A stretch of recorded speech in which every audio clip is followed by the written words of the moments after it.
First దొండకాయలను కోసుకొని ఒక్క 2 స్పూన్లు ఉప్పు వేసి దొండకాయని ఇలా ముక్కలుగా చేయండి, సన్నగా బాగా పిసకండి. నువ్వులు దొండకాయ కూరకి చిన్న గడ్డతో గరిటిన్నర వేసుకోండి నూనె.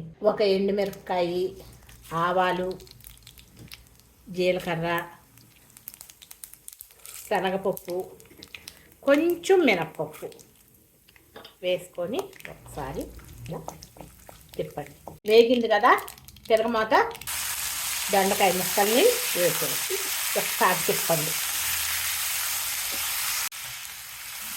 ఉప్పు వేసి పిసికాం కదా, అందుకని లాస్ట్లో చూసి వేసుకోండి, ఉప్పు పట్టదు.